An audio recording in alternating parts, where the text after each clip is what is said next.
So hello everyone, this is Vivek and welcome back to our channel. और कल का date है 24 फरवरी, ट्यूसडे, और कल होने वाली है निफ्टी की वीकली एक्सपायरी। तो चलिए मार्केट का पूरा डिटेल में एनालिसिस करते हैं और देखते हैं कि कल मार्केट का डायरेक्शन क्या रह सकता है। बट आगे बढ़ने से पहले अगर आपने हमारे चैनल को सब्सक्राइब नहीं किया है तो आप सब्सक्राइब कर सकते हैं। यहाँ डेली आपको निफ्टी और सेंसेक्स के एनालिसिस वीडियो मिल जाएंगे। तो चलिए अब सीधा स्क्रीन पर चलते हैं।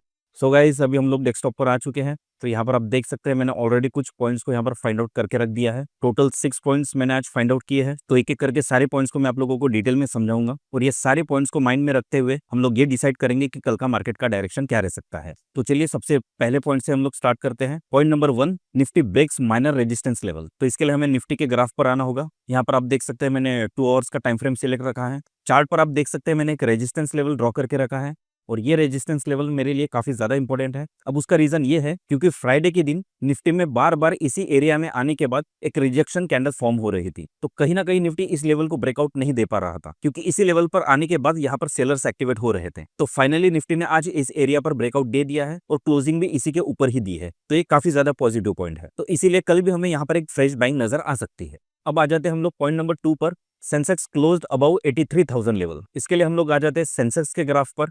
यहाँ पर भी हमारा जो टाइम फ्रेम है वो 2 आवर्स का ही है। तो यहाँ पर आप देख सकते हैं 83,000 के आसपास ऑलरेडी चार्ट के ऊपर एक सपोर्ट, फिर रेजिस्टेंस, फिर वापस से सपोर्ट और वापस इसी लेवल पर आने के बाद सेंसेक्स में हमें एक रिजेक्शन देखने को मिला है। तो एक्चुअली देखा जाए तो पॉइंट नंबर 1 और पॉइंट नंबर 2 ये कहीं ना कहीं रिलेट कर रहे हैं क्योंकि सेंसेक्स को 83,000 के आसपास आकर ही रिजेक्शन मिल रहा था, जिस वजह से निफ्टी भी उसी समय रिजेक्शन दे रहा था। तो फाइनली सेंसेक्स के 83,000 के ऊपर यहाँ पर ब्रेकआउट आ चुका है और क्लोजिंग भी उसी के ऊपर ही हुई है और दोनों इंडाइसेस एक दूसरे को पैरेलली सपोर्ट कर रहे हैं, जिस वजह से कल भी हमें फ्यूचर में एक फ्रेश बाइंग नजर आ सकती है। तो दोनों पॉइंट्स तो यही इंडिकेट कर रहे हैं कि कल भी मार्केट यहाँ से अपसाइड में मूव कर सकती है। अब आ जाते हैं पॉइंट नंबर 3 पर। Nifty breaks Fibo 0.618 level. इसके लिए हमें वापस से निफ्टी के चार्ट पर आना होगा। हम लोग यहाँ पर फिबोनाची रिट्रेसमेंट टूल को सिलेक्ट कर देते हैं। टॉप से लेकर बॉटम तक अगर फिबोनाची रिट्रेसमेंट टूल को ड्रॉ करते हैं तो यहाँ पर आप देख सकते हैं निफ्टी ने आज अपने रेजिस्टेंस के साथ साथ फिबो के 61 के लेवल को भी यहाँ पर ब्रेकआउट दे दिया है। 61 का लेवल और 50 का लेवल ये काफी इंपॉर्टेंट लेवल्स होते हैं। तो फिलहाल के लिए तो निफ्टी इन दोनों लेवल्स के ऊपर ही सस्टेन कर रहा है, जिस वजह से कल भी बायर्स यहाँ पर अट्रैक्ट हो सकते हैं। तो पॉइंट नंबर 3 भी यही इंडिकेट कर रहा है कि कल मार्केट यहाँ से अप मूव कर सकती है। अब आ जाते हैं पॉइंट नंबर 4 पर।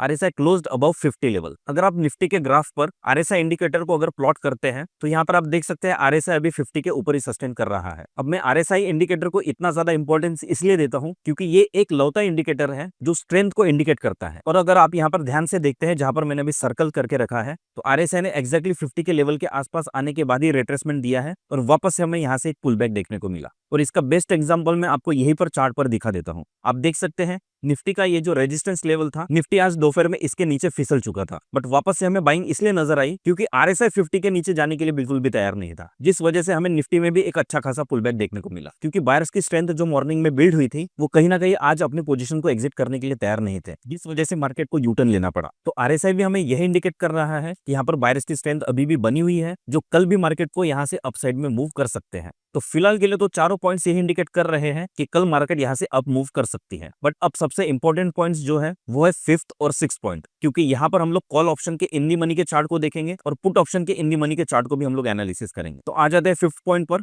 Wait for resistance breakout in deep ITM call option. अब आईटीएम का मीनिंग होता है इन दी मनी। तो 5th पॉइंट को समझने के लिए हमें इन दी मनी के कॉल ऑप्शन के चार्ट पर आना होगा। यहाँ पर अभी हमारा टाइम फ्रेम 2 आवर्स का सिलेक्टेड है। अब यहाँ पर आप देख रहे होंगे मैंने एक लेवल को ड्रॉ करके रखा है। तो यहाँ पर जो बिगिनर्स है उन लोगों के लिए पॉइंट काफी सीखने वाली चीज है। उन लोगों को काफी कंफ्यूजन होगा कि यहाँ पर तो कोई रेजिस्टेंस क्रिएट नहीं हो रहा है और ना ही कोई सपोर्ट, तो फिर भी यहाँ पर मैंने ये लेवल को क्यों ड्रॉ करके रखा है। तो देखिए हर बार मार्केट सिर्फ सपोर्ट और रेजिस्टेंस को ही रिस्पेक्ट नहीं करता है। कई बार कुछ लेवल्स ऐसे होते हैं जहां पर हमें कई बार रिजेक्शन कैंडल्स फॉर्म होते हुए दिखती है। अब इस चीज को समझने के लिए मैं टाइम फ्रेम को यहाँ पर 2 आवर्स की जगह 1 वीक में कन्वर्ट कर देता हूँ। तो अगर आप थोड़ा जूम करके अगर देखते हैं तो यहाँ पर आपको नजर आएगा कॉल ऑप्शन का प्राइस एक्जैक्टली इसी एरिया के आसपास आकर या तो अपसाइड में मूव हो रहा है या फिर यही से हमें एक रिवर्सल देखने को मिल रहा है। हालांकि यहाँ पर कोई भी सपोर्ट या फिर रेजिस्टेंस नहीं है। तो जब भी कभी हमें इस टाइप के लेवल्स को अगर फाइंड आउट करना है तो हमें चार्ट को मल्टी टाइम फ्रेम्स पर देखना काफी जरूरी है। अब यहाँ पर आप देख सकते हैं मैं वापस से 2 आवर्स के टाइम फ्रेम पर आया हूँ। इसी एरिया पर आने के बाद हमें एक पुल बैक नजर आ रहा है। यहाँ पर भी आप देख सकते हैं गैप अप ओपनिंग के बाद प्राइस ने एग्जैक्टली इसी एरिया पर रिटेस्ट किया है और वापस से हमें इसी एरिया में रिजेक्शन फॉर्म होते हुए नजर आ रहा है। तो कहीं ना कहीं ये पैटर्न यही इंडिकेट कर रहा है कि प्राइस जब भी कभी इस लेवल के आसपास आ रही है तो यहाँ पर ऑप्शन राइटर्स एक्टिवेट हो रहे हैं, जिस वजह से प्राइस इस लेवल के ऊपर नहीं निकल पा रही। तो जब तक कॉल ऑप्शन का प्राइस इस लेवल के नीचे ट्रेड कर रहा है तब तक मेरे ख्याल से कोई भी फ्रेश बाइंग नहीं करनी चाहिए, क्योंकि इसी लेवल पर आकर अगर वापस से ऑप्शन राइटर्स अगर एक्टिवेट होते हैं तो मार्केट वापस से डाउन साइड में मूव करेगी। तो फिफ्थ पॉइंट तो हमें यही इंडिकेट कर रहा है कि जब तक कॉल ऑप्शन के रेजिस्टेंस पर ब्रेकआउट नहीं आता है तब तक हमें अपसाइड के किसी भी ट्रेड में एंट्री नहीं लेनी चाहिए। और उसी तरह अगर आप सिक्स्थ वाले पॉइंट को भी अगर देखते हैं तो सिक्स्थ वाले पॉइंट में एग्जैक्टली इसका वाइस वर्सा सिनेरियो है, wait for support breakdown in deep ITM put option. अब हम आ जाते हैं इन दी मनी के पुट ऑप्शन के चार्ट पर।